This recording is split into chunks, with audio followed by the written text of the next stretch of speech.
Welcome to You Don't Know Ball. Today, we're going to be talking about the top 5 remaining free agents in the NFL. As always, if you don't know ball and want to know ball, be sure to subscribe, leave a like, let us know in the comments who you think is the best remaining free agent or where you'd like these players that we're about to list off would be good landing spots, good to sign. I don't know how to say it properly. But Dobbs, who do we have at number 5? Number 5, Hunter, we have Hunter Renfro. And again, let's just address the elephant in the room right off the bat. He shares the same name with you. No, I'm just kidding. No, the funny part is, look, jokes aside, the elephant in the room with him seriously is obviously, yes, since 2021, the injuries, not to say piled up, but ever since he's been on injured reserve, he hasn't been the same Hunter Renfro, right?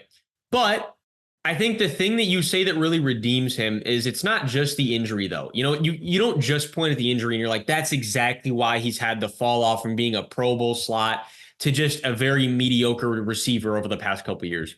I think you look in the arrival of Devontae Adams, Jacoby Myers. I think those are the real reasons that Hunter Renfro kind of started to fall off. New QB, new offensive coordinator. He kind of just didn't get a fair share of how he should have been, sliced in the offense per se.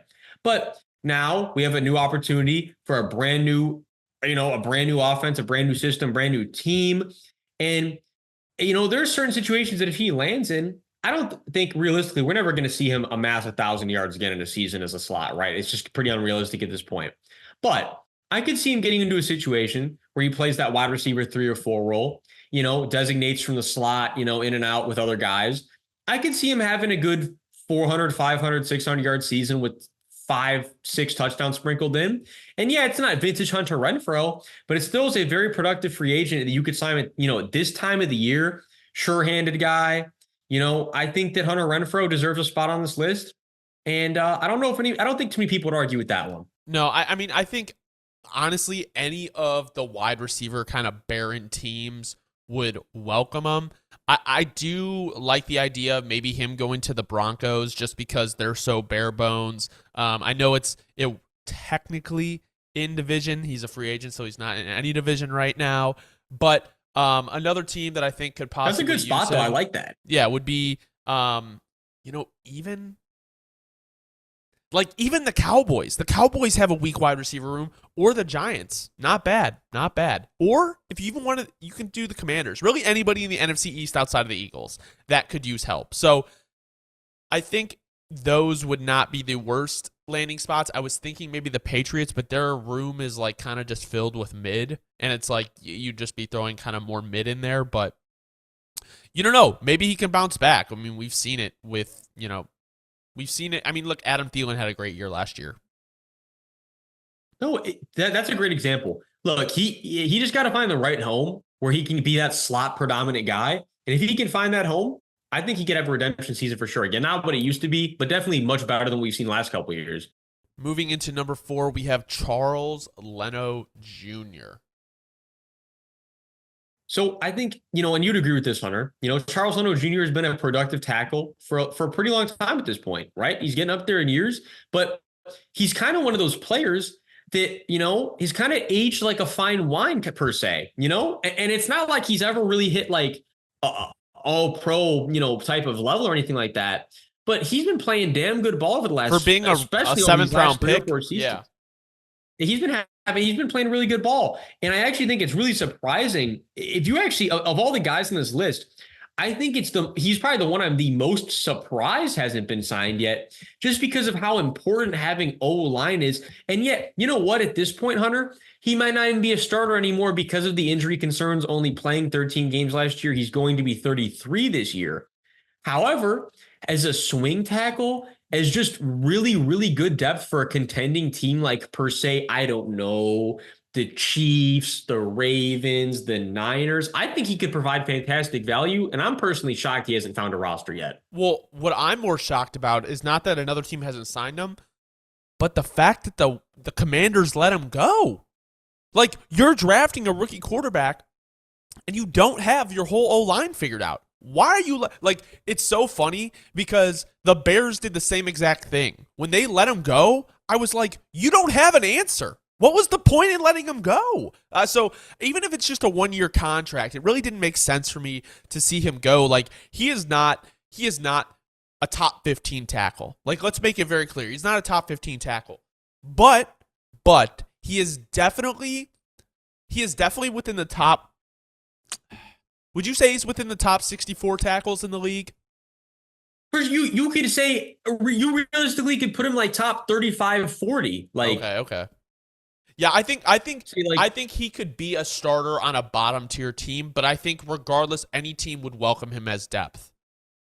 that's the main thing. At this point of his career, again, after the injuries, I don't know. It's tough where I'd rank him, but he is for sure great veteran depth. I'm more than anything, like I've been reiterating, just shocked that he's not just on a competitive roster at this point yet, Hunter.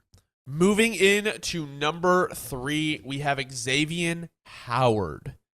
Where do you think that Howard could end up, and why do you think he hasn't been signed yet? See, I think with the Xavier, the biggest thing is, and this is not really a surprise to anybody. We kind of all know the writing on the wall at this point, unfortunately, with the Xavier.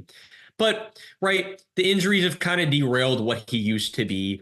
He's never gotten back to being that same really peak. You could say right around the year 2020 specifically, I think you could say Xavier Howard was the best corner in the league in 2020. I mean, Xavier Howard was not only a ball hawk, he was a lockdown. He was terrific in zone. He was really good in man.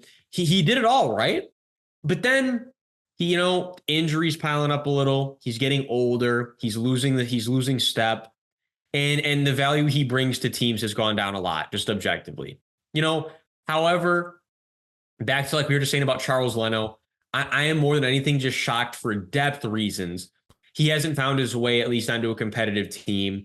But then also, if I had to guess why that it's not going that way, I'm sure in him and his agent's head, it still is that very strong battle of like, you're showing your resume and you're like, well, look what I just did a few years ago.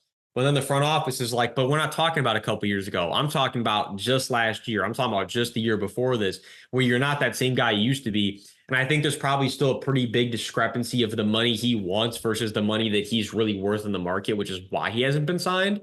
But if he can just come down and bring his price down a little bit, I see no reason he doesn't deserve to be and should not be on a competitive roster here in the next couple of weeks, Hunter, because it's getting shocking with the amount of these, not to spoil anything, but these DBs here at the top of the list, it's just shocking they haven't found a home yet. Yeah, I think the biggest thing with cornerback is it's probably the most volatile position. And as you get older, you just kind of can't keep up with the younger receivers. So I think the fall offs with the cornerbacks are so drastic because I think once they hit a certain age, he to me is one of those signings, and probably for the rest of the guys on this list, where it's just kind of like, okay, starter goes down, let's bring in a vet. We're competing, let's bring in some depth. Like, he's going to be added to a high quality team based on his veteran experience in the league. No, for sure. I think that's probably exactly how we'll see it happen, to your point. It might not even be this off season. It might be like during the season when someone goes down. Definitely something to keep our eye on. Moving in to number 2, Stefan Gilmore. All right. Well, with Stefan Gilmore, I mean, all NFL fans remember the dominance that Stefan Gilmore was bringing from approximately 2018 to 2020. You can even say 2021, that Carolina season. I mean, look, Stefan Gilmore was playing really good ball there too, despite the fact that he didn't really play much at all. Still was playing good ball. But then once the injury really hit, he's never really been that same corner far and away. I mean, the drop off in production from 2019, where he was literally by far and away the best corner in the league, to now in 2023 has been a very, very hefty drop off, to say the least. However, just like we were just saying about Xavier Howard, right? The amount of experience that he brings, leadership, and he's just the type of guy you want to have on a competitive roster for multiple reasons. The pedigree of being a champion, defensive player of the year. There's a lot of pedigree that a guy like Stefan Gilmore brings. And I just think, and just like you were saying, it might not be this off season. It might be more like a decision that's made in season when a team has someone go down, and Stefan Gilmore kind of feels where is his best opportunity to go win another ring. Because I'm sure that's another thing. That Stefan Gilmore's not out here just playing to play football anymore. I mean, he's already won the championship. He's played on some bad teams in between playing back on a good team again in Dallas. He's tasted those lows of playing on a shitty team. I don't think he wants to go back to those waters.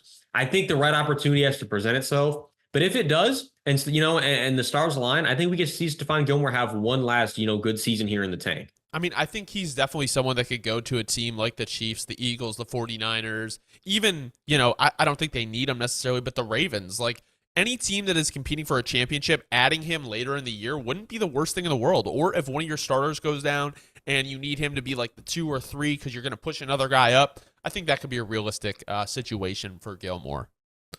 No, yeah, for him and Xavier, I think that's definitely the two things, the two opportunities or types of opportunity I would lean towards seeing them take. All right, moving into number 1, we have Justin Simmons. Yeah, this is no surprise for anybody that's been following football over the last couple of years. I mean, truthfully, and I know you feel the same way here, Hunter. And again, we use this word maybe a little too much, but this is actually a case where it is truly shocking that Justin Simmons is not signed yet. Now, and this is one of those situations for me, and I don't know how you feel about this, Hunter, but I think that I start to question, what do other teams know, or what information is available to these teams that's not available to us yet? Right. And not even on some conspiracy theory type jargon. I mean more like something's not right with his health, or something's just not healing all the way properly, or something isn't right that it's just started to become an issue this offseason, where teams are afraid to make that leap and sign him to something long-term that he obviously wants after being a 4-time AP second team All-Pro over the last 5 years. 4 out of the last 5, I mean, he's had a damn impressive career. What is the reason he's not getting signed, Hunter? I mean, he's the biggest question mark far and away on this list, because he still is a productive player, an all-pro player, and yet we don't see him on a roster. What gives? I mean, where do we start assuming at this point? I think it could be like a team probably. He might be in the same situation as Gilmore, where he's like, I want to win. Like, I'm older now. Like, I want to win. So maybe he's waiting for the right team. Or if it's not a team that's going to be contending, maybe he wants to go to a team that's going to overpay him. And at this point, I don't know if that's going to happen. I see him as definitely a contender-ready team trying to add veteran leadership like Stefan Gilmore to your team. So I just think, to me, this strikes me as less of like, oh, why aren't teams signing him? And he's waiting for the right opportunity. I think that's a great way to look at it, though. I'm going to shift my viewpoint to that, because I think you're more spot on. I was looking at it more from this perspective of like, why is nobody putting my man's on? But instead, it's like my man's is waiting to put himself onto the right opportunity. See, I think you're onto something with this one. That's kind of like what we were talking about earlier. I think it's the opposite of like the Jamal Adams to the Titans thing. I don't think teams are really offering him much. Like, he's definitely not. You know what I'm saying? So no, 100%. I think it's a little bit different. Like, Simmons can still play for real. So I think that's probably the situation here. I think that's great insight, because I didn't even really consider that for whatever reason, but I think that that's probably the far and away the more likely thing than something we don't know about with injury or whatever. Any last thoughts on the remaining free agents? Last thoughts is just, you know what? There was a lot of productive free agents that we didn't even list that are still going to be able to provide good value to a team. The free agent market is still relatively loaded for this time of the year. And I think, if anything, Hunter, it just speaks to how loaded the talent influx is into the league every year at this point through the draft, and even undrafted free agents.